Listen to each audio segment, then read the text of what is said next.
Keep marketing.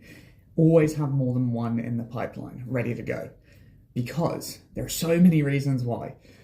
If you are selling something, right, and you've only got one potential buyer, you're now screwed. Like, if you need the sale, they can barter you down. It makes you very weak in negotiation. Where if you have 3 or 4 or 5 or 10 people lined up who are all wanting the thing that you have, they will have to start bidding. And all of a sudden, you're in control. It's this whole basic economic supply and demand curve. And so another way to think about this, if you run a company that gets clients through sales calls, essentially, having a sales team, could you imagine booking one meeting? You book one meeting, you take one sales call, and then you go and market again, and then you book one meeting, and then you book one sales call. How slow is that process?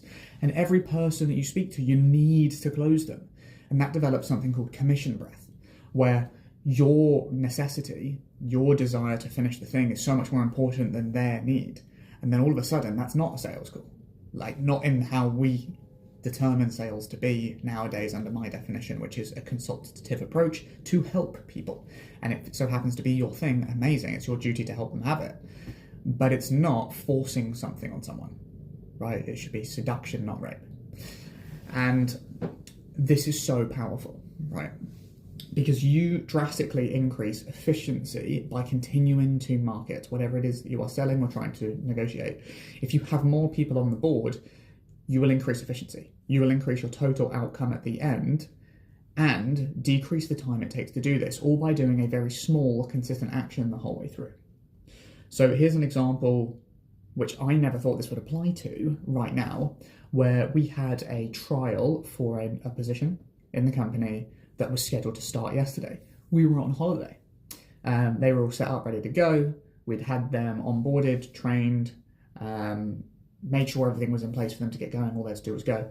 And on the morning of, they just pulled out, which causes us a real pain, because for us to fill a calendar costs like 500 quid. So it's really, really, really rude, first of all. But it creates a problem because there are other people's jobs that are dependent on this person. What a shock, what a shame. That sucks all around, because we needed them. We went out of our way to build a system to help them achieve their desires, right? And then they screwed us. This happens all the time with supermarkets. So we've all heard, especially in the UK, that the supermarkets kind of screw farmers. Yes and no. So the situation generally, from my understanding, is a supermarket will choose to work with a farm. A farm has then one major client, and then they scale their operation to 10 times what it was before, all for this one client. This is known as having a whale. If you have a whale, they have a monopoly over you. And so all of a sudden, your expenditure, guaranteed monthly expenditure, has just 10x'd. And so if that client twists your arm and says, I'm only willing to pay half, your option now is make a loss, or if you pull out of the contract, make this much of a loss. It's not a win-win situation at all. It's a lose-lose. But which one do you lose less? By sticking to their demands, unfortunately. And that's kind of what happens with farms in these situations with supermarkets, with eggs, milk, bread, etc. And it's a strategy they use. Anyway, we're not getting into that. But this is the thing.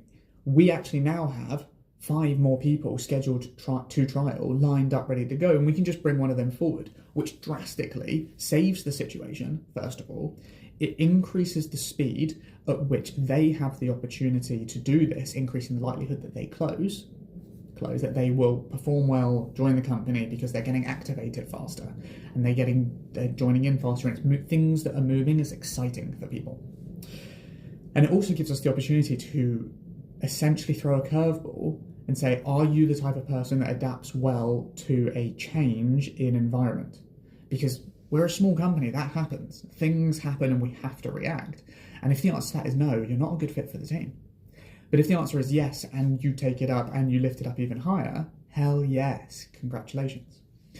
And so if you're selling anything, if you are trying to organise an exchange of some sort of service or product or whatever, have more than one lined up. Keep marketing all the way through until you finish the goal, until the person is hired.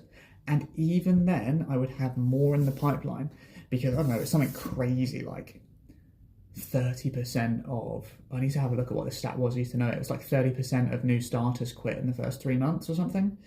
And so inevitably, if you had no one, you have to start again. And how long did that first process take? Whereas if you'd kept it going, kept trickling through, kept trialing people, what might have taken you 3 months, you might get done in like 10 days, which drastically changes your entire feeling about life. And it's all because of a basic little bit of preparation, which is where my favorite saying of preparation or of it is what luck is where preparation and opportunity collide. And this is a scenario where we prepared and it was an unfortunate opportunity to use the preparation. And oh, how lucky are we that we had people lined up ready to fill in the gap, right? There we go. Don't have only one in the line. It just creates a massive issue for you. Keep doing that small bit of effort from the front end. Hope it helps. Have a great day. Peace.